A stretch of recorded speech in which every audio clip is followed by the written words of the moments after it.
Hey guys, welcome back. Are you looking for ways to spread the message of God's love, but also and more importantly, His wrath? Do you want to preach but are afraid of actually interacting with people? Are you looking for avenues to spread your thoughts and ideas on doctrine, holiness, and overall scriptural meaning, even though no one really wants to listen? Well, you've come to the right place. We're going to teach you a way to accomplish all of this without leaving the comfort of your own home. I've got 2 words that will completely change your life. Facebook ministry. Do you feel like God is suddenly calling you to this ministry? It's true, He hath appointed some apostles, some prophets, some teachers, and some Facebook preachers. Let's dig into how to effectively convey the polar opposite of the message God intended via the largest digital social medium in the world. Before you can begin full-time Facebook ministry, you must first establish your online presence. The most effective way of doing this is to take a 3-pronged approach. Firstly, make sure to update your status frequently, at least 15 times a day. If you aren't posting at least every hour and a half, then you are probably behind schedule.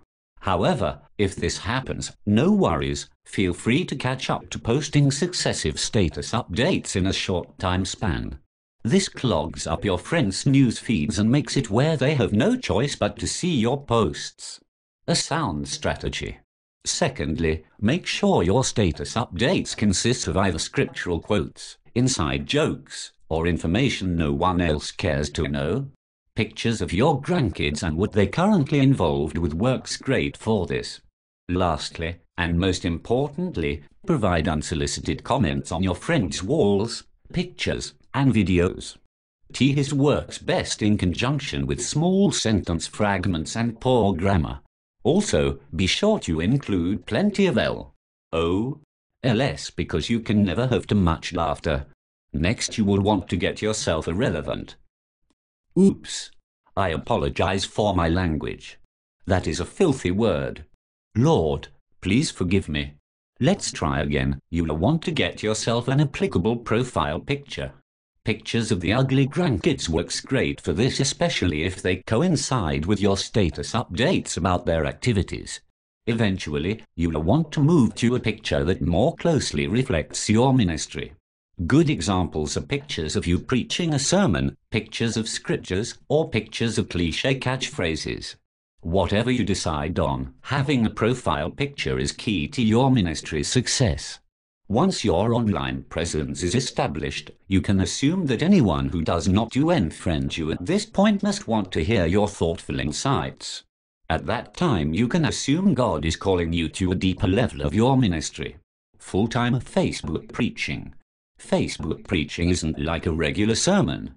You do not have to have a preacher's license or a clear and concise thought. It doesn't even have to be scripturally accurate or make sense. That's the beauty of the Facebook platform. As far as sermon content, it's best to center your messages around topics that others find offensive and that your pastor wouldn't be happy with you tackling, since that's his job. Here are a few suggestions to get you started. Holiness is a weapon, use it as such. Holidays are pagan rituals and shouldn't be celebrated. It's not only okay to judge others, it's mandatory. Charismatics in the church today. Similarities between the emergent church, the Loch Ness Monster, and Bigfoot. Those are just a few examples to help you get started. It's also a good idea to preach about the good old days of either your church, your former church, or your fellowship as a whole. Frequently point out that things are not as good as they used to be, since this becomes a self-fulfilling prophecy. Oh, in case I forgot to mention this earlier, you will want to have a holier-than-thou attitude by this time. It's essential to your success as Facebook clergy. You will want to make sure to carry this through into your sermons as well, pointing out that you are above any sinful thing you call out others for. Condescension is a weapon. Make sure you treat it as such. At this point, you'll begin to have true followers of your ministry. These are friends who positively comment on all your status, thumb them up, post videos and pictures on your wall, and give you a lot of attaboys and amens. You can refer to these as your super friends. Make sure you form unnaturally close relationships with these people since they are of like faith. You can then begin having inside jokes with these people and posting those jokes on non-super friends' walls. The final stage of your Facebook ministry is what we will term vague condemnation. This is where you call someone else's specific situation out in your status but leave out enough details to make people wonder who the heck you are talking about. On this surface this may seem like another form of gossip, but remember, you are just fulfilling your calling as a minister of Facebook. Remember that your super friends will be invaluable allies at this point as they can like each of your statuses to show that they're familiar with the status's content and intended recipient. Having a ministry is never easy. You'll have some people that will begin questioning you and your motives. They will try and point out the hypocrisy of keeping with the old ways and paths but spending 15 hours a day on Facebook. They'll point out the fact that God is love and constantly calling his people out about their abominable ways is the opposite of that. But be not weary in ill-doing, because haters are gonna hate. It's best to just ignore them. If they continually insist on battling you with logic, just unfriend them. Because that's what Jesus would do. Thanks for stopping by today. I hope we've shed a little light on this topic for you, no pun intended.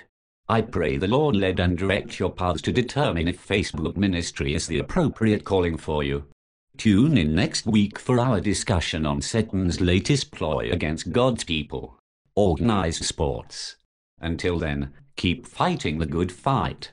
Grace, mercy, and peace out.